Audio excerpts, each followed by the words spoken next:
Vote দিলে জান্নাতে চলে যাবে বা আমরা এই ভোটের মাধ্যমে রাজনৈতিকভাবে ইসলাম কায়েম করব, এই বয়ানটা একটা গলত বয়ান। কারণ এই গণতান্ত্রিক শাসন ব্যবস্থায় চলা, হ্যাঁ, এটা তো একটা কুফুরি কাজ, কিন্তু এই কুফুরিটা আমরা সবাই করে যাচ্ছি গণহারে।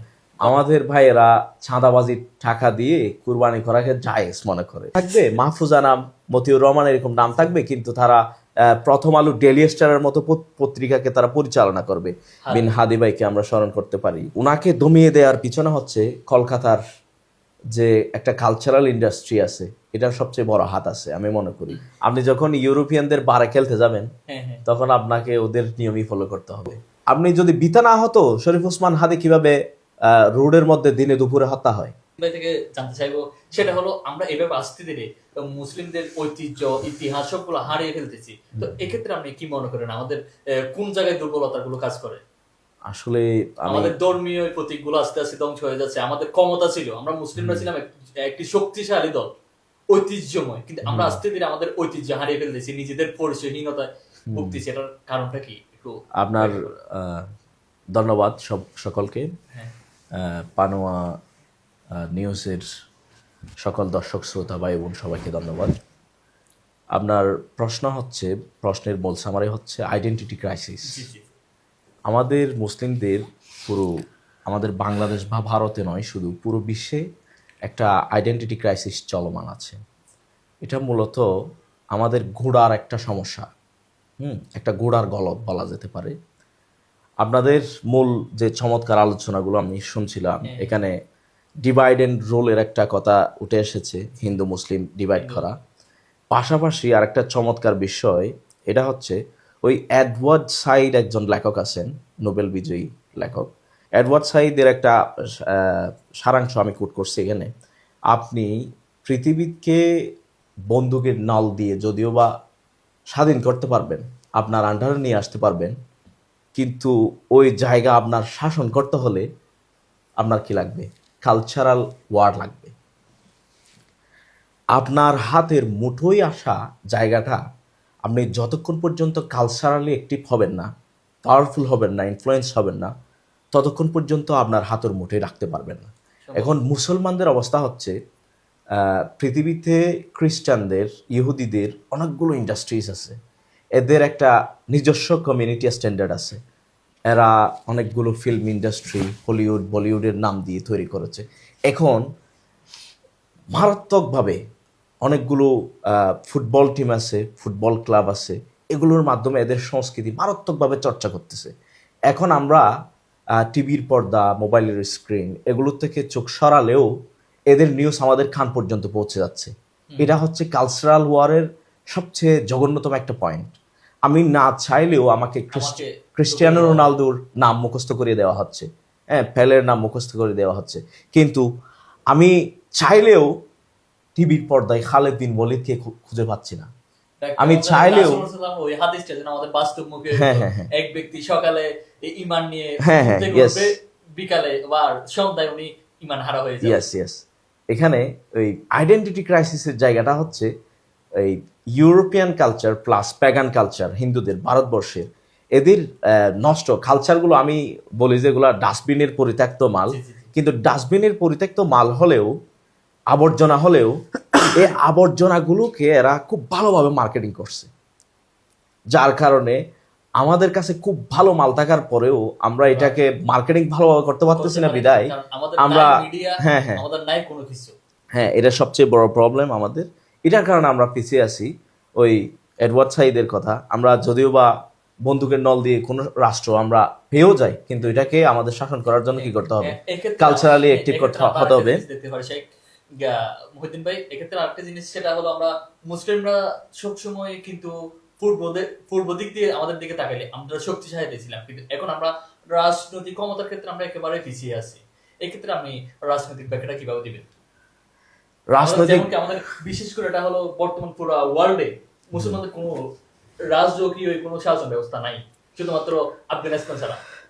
এটা আমরা কেন পারতেছি না? শাসন ব্যবস্থার দিক থেকে বলতে গেলে পুরো বিশ্বে এখন আপনার যেটুকুন শাসন ব্যবস্থার মধ্যে ইসলামী শাসন বলা যায়, ওটুকু আফগানিস্তানেই আছে। হ্যাঁ হ্যাঁ, কিন্তু আমরা অন্যান্য দেশগুলো পাচ্ছি না, যেমন আমাদের সৌদি আরব আছে, কিন্তু তারা একটা, আমরা মনে করি মুসলমানদের ইসলামের প্রতীক হিসেবে আমরা সৌদি আরবকে দেখি, কিন্তু ওইখানে তো কোরআন শাসন নাই। হ্যাঁ হ্যাঁ, তো এটা কেন?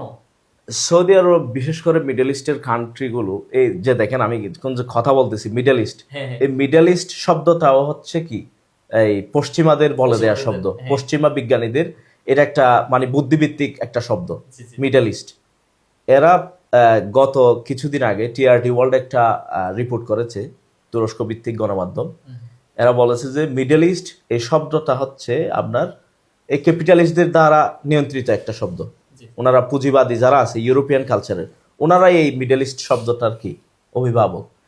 এখন আমাদেরকে বলতে হচ্ছে এখানে আমরা হেরে গেছি মূলত। মানে আমাদের দ্বিতীয় কথা হচ্ছে স্বকীয়তা, আমরা নিজেদের হ্যাঁ, ভালো নিজস্ব রাখতে পারি স্বকীয়তা। নিজেদের মধ্যে। এখন নামগুলো তো আমাদের সবগুলো নামই তো পরিবর্তন। আমরা এখন দামেস্ক বলি না, ড্যামাস্কাস বলি, আমরা জিব্রাল্টা বলি, এখন জাবালে তারেক বলি না, হ্যাঁ, আমরা দাউদ আলাইহিসসালাম বলি না, এখন আমরা ডেভিড বলি, হ্যাঁ, ইউজারশিপ বলি। এভাবে এরা আমাদের সংস্কৃতিকে একদম একেবারে ইয়া করে ফেলছে, মানে নষ্ট করে ফেলেছে। পাশাপাশি আপনি যে সৌদি আরবের কথা বলছেন, এই মিডল ইস্টের অনেকগুলো কান্ট্রি, আমরা রাসূল সাল্লাল্লাহু আলাইহি ওয়াসাল্লাম শেষ খুতবাতে, বিদায় হজ্জের শেষ ভাষণে যে একটা আসবিয়তের কথা বলেছিলেন, আসাবিয়া অর্থাৎ জাতীয়তাবাদ, ন্যাশনালিজম। nationalism। এই ন্যাশনালিজম আমাদের ভিতরে মারাত্মকভাবে ঢুকে গেছে। আজকে দেখেন লা ইলাহা ইল্লাল্লাহ মুহাম্মাদুর রাসূলুল্লাহ, এই কালিমা বলার সাথে সাথে আমরা যদিও বা এক ভ্রাতৃত্বের বন্ধনে আবদ্ধ হলেও সিরিয়া আলিদা পতাকাধারী, সৌদি আরব আমরা আলিদা পতাকাধারী। এখন আমাদের ভাই ফিলিস্তিনে মার খেলেও কালিমার তাগিদে আমাদের একটু আবেগ আপ্লুত হলেও আমরা তার দিকে আমাদের সিলাহ নিয়ে, আমাদের অস্ত্র নিয়ে আমরা যাচ্ছি না তার সাহায্যে। এরা হচ্ছে সবচেয়ে বড় কারণগুলোর মধ্যে একটি কারণ। আর দ্বিতীয় কারণ ওই একই কালচারাল কারণ, সমস্যা। সাংস্কৃতিক সমস্যা। আপনি রিয়াদ সিজনে দেখবেন, সৌদি আরবের রিয়াদ সিজনে আপনি থাকালে দেখবেন যে রিয়াদ সিজনে পুরা পৃথিবীর জঘন্যতম নগ্ন, হ্যাঁ, এদের অ্যাক্টর অ্যাক্ট্রেস যতগুলো আছে সবগুলোর অনুষ্ঠান এখানে হচ্ছে। এখন আপনার সিনেমা হল উন্মুক্ত, হ্যাঁ। মদ জুয়া উন্মুক্ত হয়ে যাচ্ছে আস্তে ধীরে। তো এটার জন্য কি আমরা মুসলিমরা কি এতটা দুর্বল হয়ে গেছি, এগুলোর প্রতিবাদ করতে পারতেছি না? আসলে সৌদি আরবের বিষয়টা একটু খুব মারাত্মক, খুব রেডিক্যাল। এটা একটা আমাদের ধরতে গেলে মুসলিমদের মূল কলেজটা হলো সৌদিয়া। হ্যাঁ হ্যাঁ, তো তাহলে আমরা আমাদের কলেজটা উপরে ইহুদি খ্রিস্টানরা এসে রাজনীতি করতেছে, আমাদের উপরে, আমাদের মাথার উপর দিয়ে তারা সবকিছু করে যাচ্ছে, কিন্তু আমরা তাকিয়ে আছি কেন? একই অবস্থা মিশরেরও, মিশরেরও একই অবস্থা, একই অবস্থা আমাদের। হ্যাঁ, আমরা অফিসিয়ালি আমাদের নিজের স্বাধীনতা নাই, কিন্তু একটা স্বাধীন রাষ্ট্র হিসেবে আমরা দাবি করি। যেমন কি আমাদের বাংলাদেশ, আমাদের বাংলাদেশই অতীতে ছিল, কিন্তু বর্তমানে নাই এটা বলতে পারি না। আজকে ৫৬ বছর আমাদের স্বাধীনতা, কিন্তু আমরা কোনো ব্যক্তি আমরা স্বাধীনভাবে চলতে পারিনি, স্বাধীনভাবে কথা বলতে পারিনি। তাহলে এটা কেন? আমরা আসলে এগুলো সবগুলোর পিছনে শাসন ব্যবস্থা জড়িত। হ্যাঁ। আমি একটা বিষয় সবসময় অবজারভেশন করি, সেটা হচ্ছে আপনার মনে করেন যে ফাইন্যান্স, ইকোনমি, স্ট্র্যাটেজি, ডিপ্লোমেসি, এগুলো সবগুলো হচ্ছে একটা শাসন ব্যবস্থার এক একটা পার্ট। জি। হ্যাঁ, আমরা যে শাসন ব্যবস্থা দিয়ে বাংলাদেশে বিলং করি বা বর্তমানে পৃথিবীতে যে শাসন ব্যবস্থা চালু আছে, এটা হচ্ছে আপনার মডার্ন ডেমোক্রেসি বলা যায়, ন্যাশন স্টেট সিস্টেম বলা যায়। এটা বানানো হয়েছে কি জন্য? রাসূল সাল্লাল্লাহু আলাইহি ওয়াসাল্লাম যে বলেছিলেন আমরা এক উম্মাহ, ওই উম্মাহ কনসেপ্টকে এরা ডিভাইড করে দিয়ে পুরা পৃথিবীতে আমাদেরকে এক একটা জাতিতে বিভক্ত করেছে। এটা আমাদের বিভক্ত করার সূচনা হয়েছে কবে থেকে? এটা একটু যদি আমাদের ক্লিয়ার করতেন, কিভাবে আসছে আমাদের মুসলিমদের মধ্যে এরকম বিভক্তিটা? এটা সর্বোপরি বলা গেলে আমাদের মধ্যে যে বিভক্তিটা এখন চলমান আছে, এটা মূলত ব্রিটিশ পিরিয়ডের শেষ দিকে, ব্রিটিশ পিরিয়ডের শেষ দিকে ভারতবর্ষের যে বিভক্তি, এটা ব্রিটিশ পিরিয়ডের শেষ দিকে।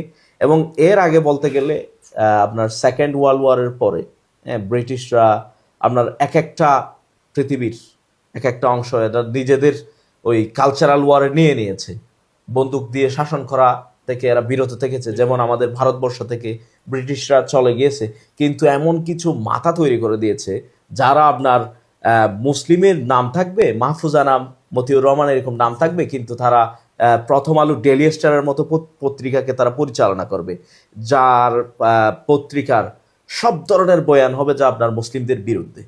এ হচ্ছে আমাদের আজকের অবস্থা আর কি। এই অবস্থা থেকে আমরা কিভাবে ফিরে যেতে পারি? কারণ আমাদের বাংলাদেশে, যেমন আমরা বাংলাদেশের কথা বলি, আমরা বাংলাদেশের মুসলিমরা, এই যে একজন মুসলিম যে আমরা সবাই চাই কোরআনের শাসন ব্যবস্থা আসুক, কিন্তু আমরা কি এটা রাষ্ট্রীয় ভাবে চাই? পরিবারের বাইরে তো আমাদের এই চাওয়াটা আসে না কেন? আসলে আমাদের আমরা কিভাবে ফোকাস করতে পারি এখানে মুসলিম? চমৎকার একটি প্রশ্ন। আমরা আসলে ওই মডার্ন ডেমোক্রেসিতে থাকতে থাকতে পারিবারিকভাবে আমরা ইসলাম চর্চাটাকে পছন্দ করি আমরা নামাজ এবং পড়ি, রোজা রাখি, কিন্তু রাষ্ট্রীয় ভাবে এবং পরিবারের বাইরে এটা দেখি না। খণ্ডিত দিনের চর্চা আমাদের ভিতরে খুব বেশি চলে, খণ্ডিত দিনের চর্চা আর কি। আমাদের ওই, আমি সবসময় একটা মজার কথা বলি, সেটা হচ্ছে আমাদের ভাইয়েরা চাঁদাবাজির টাকা দিয়ে কুরবানি করাকে জায়েজ মনে করে। এটা হচ্ছে আমাদের চাঁদাবাজি, কুরবানি যে ইবাদত, কুরবানি ইবাদত চমৎকার ভাবে করবে, কিন্তু ওই ইবাদত কি দিয়ে করবে? চাঁদাবাজির টাকা দিয়ে। একই সিস্টেম আমাদের ভিতরে চলতেছে। এর মজার ব্যাপার হচ্ছে ব্যক্তি পর্যায়ে ইসলাম পালনটা আপনার সহজ, রাষ্ট্রীয় পর্যায়ে যখন আপনি ইসলাম পালনের কথা বলবেন এটা খুব কঠিন। আপনি মুসলিম হিসেবে আপনার উপর দায়িত্ব, রাষ্ট্রের উপর চাও না। হ্যাঁ, কিন্তু প্রত্যেকজন মুসলমানের উচিত রাষ্ট্রীয় পর্যায়ে নিজেকে ইসলামী শরিয়ায় শাসন হওয়ার জন্য আকাঙ্ক্ষা করা, কাজ করা, চেষ্টা করা, দাওয়াতের কাজ করা। ওই এখানে আরেকটা কথা হচ্ছে, আমরা ওই এখানে আমাদের সদ্য শহীদ ইন্ডিয়ান আধিপত্যবাদ বিরোধী লড়াইয়ের সদ্য শহীদ শরীফ ওসমান বিন হাদি ভাইকে আমরা স্মরণ করতে পারি। আমাদের মুসলিমদের, বাঙালি মুসলমানদের জবান হয়ে উঠতে চাইছিলেন তিনি, কিন্তু পারেন নাই, তিনাকে দমিয়ে দেওয়া হয়েছে।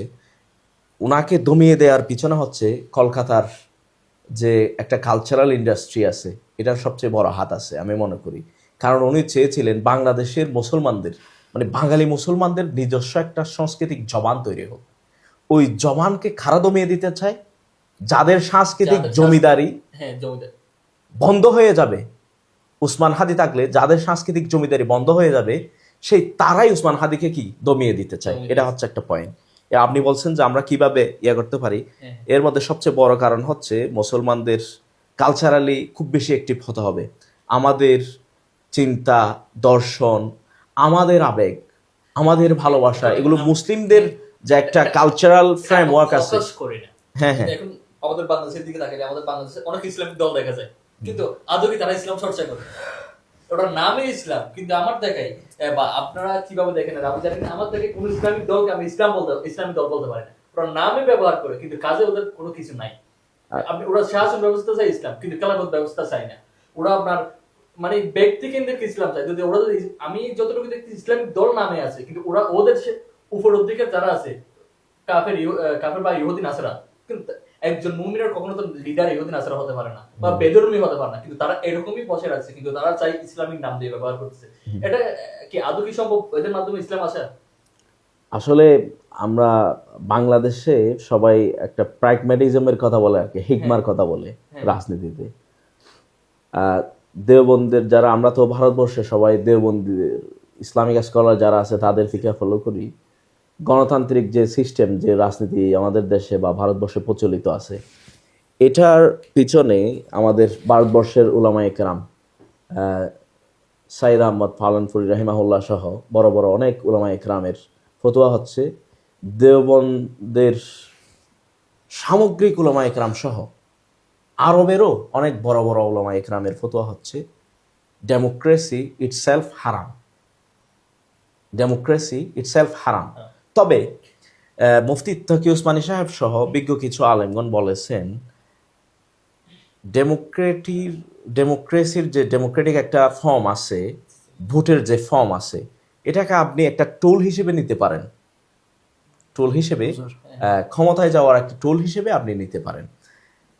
এটা একটা মাজুরি পন্থা। আমাদের শাইখ হারুন ইজাহার সাহেব একটা কথা বলেন এই জায়গায়, ওনার ব্যাখ্যাটা আমার সুন্দর লাগে। এটা হচ্ছে, ভারতবর্ষের উলামায়ে কেরাম চেয়েছিলেন যে ইস্তেহাদ এই জায়গায়, মানে এভাবে ডেমোক্রেটিক ওয়েতে ক্ষমতায় যাওয়া যায় কিনা, ইসলামী শরিয়া কায়েম করা যায় কিনা, ওনারা চেয়েছিলেন। কিন্তু ইস্তেহাদের ব্যাপারে কথা হচ্ছে, আপনার ইস্তেহাদ সহিও হতে পারে, গলত হতে পারে। উনি বলেন যে ওনার চিন্তা দর্শন হচ্ছে, শেখ হারুন ইজাহার হাফিজাহুল্লাহ দর্শন হচ্ছে, আমাদের উস্তাদের দর্শন এই জায়গাতে ইস্তেহাদ ভুল ছিল। ইস্তেহাদ ভুল ছিলে তাহলে আপনি সোয়াব পেয়ে যাবেন। ইস্তেহাদ ভুল থাকলেও কি আপনি সোয়াব পেয়ে যাবেন। তবে যেহেতু ভুল ছিল ওই ইস্তেহাদটা, সেই ইস্তেহাদ অনুযায়ী তো আমরা আর আমল করতে পারি না। সেই হিসাবে আমাদের ফিরে আসা দরকার। আমরা আবার ডেমোক্রেটিক ওয়েতে যাচ্ছি, আমরা বারবার বিপর্যস্ত হচ্ছি, এবং আমাদের জুলাইয়ের মতো একটা অভ্যুত্থানের সফল অভ্যুত্থানের পরেও আমরা কিন্তু রাষ্ট্র ব্যবস্থায় বিফলের দিকে চলে গেছি।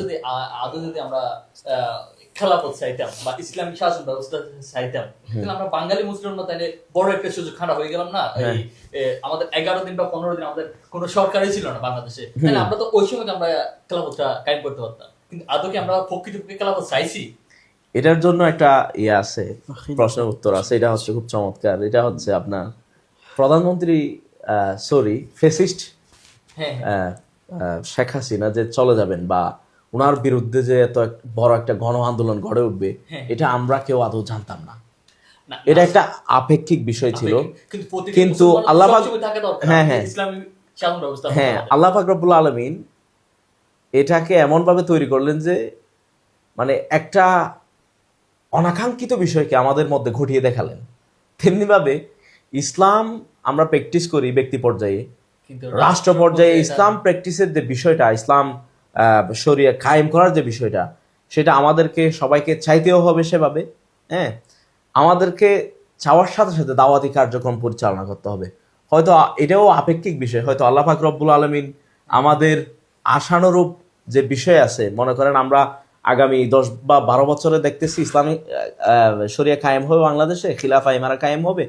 দেখা যাচ্ছে যে আল্লাহ পাক রব্বুল আলামিন মেহেরবানি করে এর আগেও ঘটিয়ে দিয়েছেন, যেভাবে ফেসিস্টের পতন করেছেন, এর আগে ঘটিয়ে দিয়েছেন। আমাদের ওই পরিস্থিতিতে আমাদেরকে তৈরি করতে হবে। আমরা তো পেয়েছিলাম, এটা একটা সুযোগ খারাপ হয়ে গেল না আমাদের জন্য। এটা আপনি কিভাবে ব্যাখ্যা করবেন আমাদের ওই মুসলমানদের মানে গাফিলতিটা? আমাদের এটা অবভিয়াসলি আমাদের গাফিলতি, আমাদের এই সামগ্রিকভাবে ওই আমাদের উস্তাদ, যেহেতু আমি উস্তাদের বেশ কিছু চিন্তা ধারণ করি, সেই হিসাবে আমি উস্তাদের চিন্তা এখানে শেয়ার করি। সেটা হচ্ছে আপনার আমাদের বাংলাদেশের মুসলিমদের মধ্যে আনকনসাসলি মানে অবচৈতনিকভাবে একটা কুফুরি কাজ করে। সেটা হচ্ছে আল্লাহর শাসন ছাড়া এই গণতান্ত্রিক শাসন ব্যবস্থায় চলা। হ্যাঁ, এটা তো একটা কুফুরি কাজ, কিন্তু এই কুফুরিটা আমরা সবাই করে যাচ্ছি গণহারে। হ্যাঁ, এবং এটা হচ্ছে অবচৈতনিক, আনকনসাসলি আমরা করে যাচ্ছি বিষয়টা। আলেমরা তো সচেতন আছে, তাহলে ওরা কিভাবে এটা মেনে নিচ্ছে? আমরা ওই ডেমোক্রেসির, মডার্ন ডেমোক্রেসির ফ্রেমে আটকে আছি, যার কারণে আমরা অনেক আলেমরা এভাবে বলে। আমাদের ইউসুফ আল কাজ্জাবী একটা উদাহরণ আনে, উনি গণতন্ত্রকে সমর্থন করছিলেন যেন একজন ন্যায় শাসক আসুক। তো গণতন্ত্রতে কিভাবে ভালো কিছু আশা করা যায়, এটা আপনি কিভাবে ব্যাখ্যা করেন? গণতন্ত্র হচ্ছে আপনার একটা ফেইল না, যেখানে আমি আরেকটু ক্লিয়ার করি, যেখানে আপনার মদটা হারাম, তাহলে আপনি মদ খেয়ে কিভাবে ভালো কিছু করবেন, এটা কিভাবে আমি আশা করি? এই ক্ষেত্রে আমাদের গণতন্ত্রটা একেবারে নিষেধ। নিষেধ একটা জায়গা থেকে আমরা ভালো কিছু আশা করাটা কি আমাদের জন্য আদৌ উপকার হবে মনে হয়? না, অবশ্যই। গণতন্ত্র দিয়ে তো আমরা আমাদের চোখের সামনে দেখতেছি, গণতন্ত্রের মাধ্যমে তো আমাদের ফিলিস্তিনের ভাই বোনেরা শহীদ হচ্ছে। আমাদের অনেক ইসলামিক দলগুলো এভাবে বলতেছে ওনাকে ভোট দিলে আমরা জান্নাত পাবো ওইদিকে। মানে এক্ষেত্রে আপনি কি বলেন, কি এটা কি আদৌ একজন আলেমের মুখ থেকে এরকম কথা বাইরে হওয়া কি? না, এটা ভোটের বিষয়টা মানে জান্নাত জাহান্নাম, ঈমান কুফর এগুলোর সাথে সংশ্লিষ্ট করাটাই ভুল, মারাত্মক ভ্রান্তি এটা। কিন্তু ওটা আমাদের বাংলাদেশের দেখলে, বাংলাদেশের দিকে রাজনীতির দলগুলোর দিকে তাকালে দেখা যায় আপনার ওরা মানে নাম দেয় ইসলামের, কিন্তু ওদের কর্মকাণ্ড দেখলে তো মনে হয় না ওরা ইসলাম। তো এই দলগুলো দিয়ে কি আপনি কতটুকু ভবিষ্যৎ আশা করেন?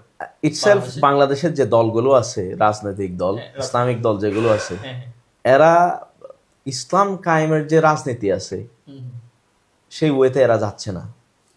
এরা যাচ্ছে হচ্ছে আপনার মডার্ন ডেমোক্রেটিক ওয়েতে। যেই ওই আমি আপনাকে একটা কথা বলেছিলাম, সেটা হচ্ছে আপনার আপনি যখন ইউরোপিয়ানদের বারে খেলতে যাবেন, তখন আপনাকে ওদের নিয়মই ফলো করতে হবে। আপনার বার যদি আপনি নিজে ঠিক করেন, তখন আপনি আপনার বার নিজের মতো করে আইন বানিয়ে খেলতে পারবেন। এখন আপনি যাবেন হচ্ছে গণতান্ত্রিক ওয়েতে, তখন তো আপনি এদের ফ্রেম ওয়ার্ক থেকে বেড়ে আসতে পারবেন না।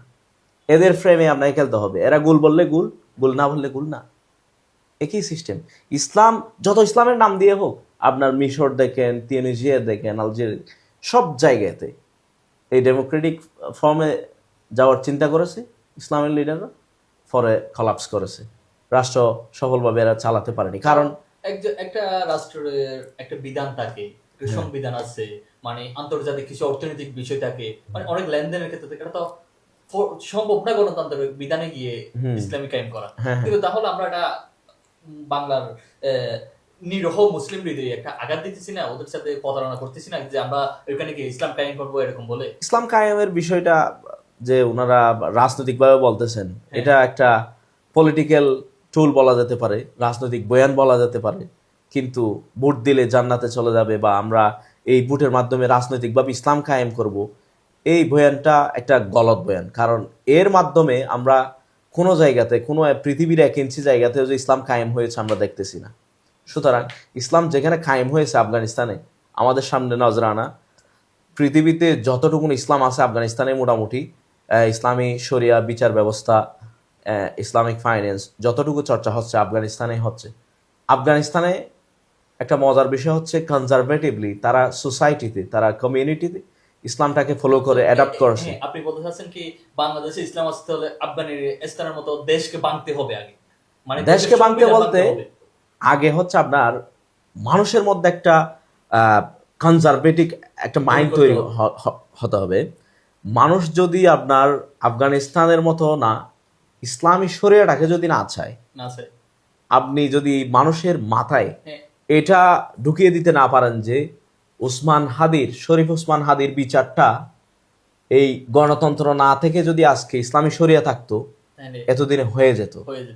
হ্যাঁ, আপনি যে আসিয়ার বিচারটা, এই ছোট বাচ্চা মেয়ে আমাদের বোন আসিয়া যে র্যাপ করে যে একে হত্যা করা হলো, এর বিচারটা যে এখনো পর্যন্ত হয় নাই। আমরা কত আন্দোলন করলাম, কত সংগ্রাম করলাম। এটার জন্য যদি ব্যর্থতা রাষ্ট্র, এটা পার্ট অফ রাষ্ট্র বলতে আপনার এগুলো সব আপনার যে কোর্ট পরিচালিত আছে এখন ব্রিটিশ ইন্ডিয়া লয়, ব্রিটিশ লর মাধ্যমে পরিচালিত। আপনার এগুলো তো রাষ্ট্র, পার্ট অফ রাষ্ট্র ব্যবস্থা। হ্যাঁ, ফাংশনাল যে সিস্টেম আছে এগুলো ডেমোক্রেসির এক একটা পার্ট। আগামী বাংলাদেশে আপনি কিভাবে আপনি ইসলাম কায়েমের স্বপ্ন দেখেন? আমি সেই দাওয়াতের মাধ্যমে আপনার তালিম, তাজকিয়া, উলামায়ে কেরাম একই প্ল্যাটফর্মে এসে যখন আপনার একই প্ল্যাটফর্মে না আসলেও ভিন্ন ভিন্ন চিন্তার 5 লাখের মানুষও যদি একসাথে ইসলামী শরিয়ার কনসেপ্টটাকে ধারণ করে। আরেকটা বিষয় আমি এখানে তুলে আনতে চাই, সেটা হচ্ছে আমরা কি গণতন্ত্রের জন্য আমরা জীবন দিয়ে দিচ্ছি, কিন্তু গণতন্ত্রের দিকে আমরা এদেরকে কি আমরা ইসলামিক কোন সম্পর্কিত নাম দেওয়া কি যাবে কিনা? ইটসেলফ গণতন্ত্রের জন্য যদি কেউ জীবন দেয় তাহলে তো আপনার এটাকে শহীদ বা ইয়া করা যাবে না। আপনার জুলুমের বিরুদ্ধে আমাদের ভারতবর্ষের আলেম উলামায়ে কেরামরা জুলুমের বিরুদ্ধে যদি আপনি দাঁড়ান, আপনার অবস্থাটা যদি মজলুমের অবস্থায় হয় তাহলে আপনি শহীদ হবেন। এক কথায় আমরা বলতে পারি কি যতদিন ইসলামী শাসন ব্যবস্থা আছে না ততদিন মুসলিমরা নিরাপদ না। হ্যাঁ, এটাই ইসলামী শাসন ব্যবস্থা হচ্ছে মুসলমানদের নিরাপত্তার চাদর। আর শুধু মুসলিম না, বেদুইনদের তো নিরাপদ আছে। মানে এমন একটা সিস্টেম, ইসলামী শরিয়া এমন একটা সিস্টেম, আপনার তো আহলুজ জিম্মা তাদেরকে বলা হবে তারা মাইনরিটি না, দে আর নট মাইনরিটি। এখন তো মাইনরিটি একটা গেম, একটা ফ্যালাসি আছে আমাদের সোসাইটিতে। মাইনরিটিদেরকে নিয়ে সবাই রাজনীতি করে। হ্যাঁ, এদেরকে বুটের আগে একটা ছাগল দিয়ে দেয় বা একটা কিছু দিয়ে দেয়, এদের বুটগুলো দখল করে নেয়। কিন্তু ইসলামিক ওয়েতে যদি আপনি যান, ইসলামী শরিয়ার ওয়েতে, তাহলে এরা হচ্ছে আহলুজ জিম্মা, রাষ্ট্রের জিম্মাদারি, এদের নিরাপত্তা দেওয়া। হ্যাঁ, এদের সম্পূর্ণ নিরাপত্তার দায়িত্ব হচ্ছে রাষ্ট্রের। ইসলামী শরিয়া এভাবে প্রোটেক্ট করবে। আরেকটা বিষয় আমরা নজর দিলে দেখা যায়, যেমন কি বাংলাদেশে আমরা অনেকেই বলে থাকি আমরা মুসলিম, কিন্তু এটা আমরা এমন মুসলিম দাবি করি যেটা ঘরের ভিতরে না, যেটা আমরা বাইরে আনতে পারি না, আমাদের নিজের স্বাধীনতা প্রকাশ করতে পারি না, একটা মুসলিম রাষ্ট্র হিসাবে দাবি করি। তো এটার জন্য কি আমরা ভবিষ্যতে এটা পরিবর্তন করতে গেলে আমাদেরকে রাষ্ট্র ভাঙার কি কোনো ওয়ে আছে, নাকি আস্তে ধীরে রাষ্ট্রের মধ্যে আমরা ইসলামী ব্যক্তিরা গিয়ে ওটাকে সেট আপ করার সুযোগ আছে? এ বিষয়ে বলতে গেলে আপনার আমাদের ওই কালচারাল যে আছে, ওয়ার আছে, এটা চালিয়ে যেতে হবে। আমাদের অনেকগুলো ইন্ডাস্ট্রির দরকার আছে। আমাদের কোনো ধরনের ইসলামপন্থীদের, যে ইসলামপন্থী না হলেও ন্যূনতম যে একটা সেন্ট্রিস্ট একটা অবস্থানে থাকবে। আগামী রাজনীতি নিয়ে আপনি কি মনে করেন? আমাদের বাংলাদেশে কি কোনো শৃঙ্খলা আসবে, নাকি আবার জুলুমকারী সরকারে পরিণত হবে? মানে সিআরের ব্যক্তি পরিবর্তন হবে, ক্ষমতা একই থাকবে, নিয়ম একই থাকবে, এমন হয়ে যাবে? সিস্টেম তো একই, আপনি দেখতেছেন না আমাদের জুলাইয়ের আন্দোলনের পরে আমাদের- কি হয়েছে? হ্যাঁ জুলাইয়ের আন্দোলনের পরে প্রথম কথা ছিল যে আপনার সাদা পোশাকে কেউ মধ্যরাতে এসে কাউকে ধরে নিয়ে যাবে না, কিন্তু এখন কি হলো? এখন ইন্টারিম গভর্নমেন্ট থেকে ইলেকট্রাল গভর্নমেন্টে যায়নি রাষ্ট্র।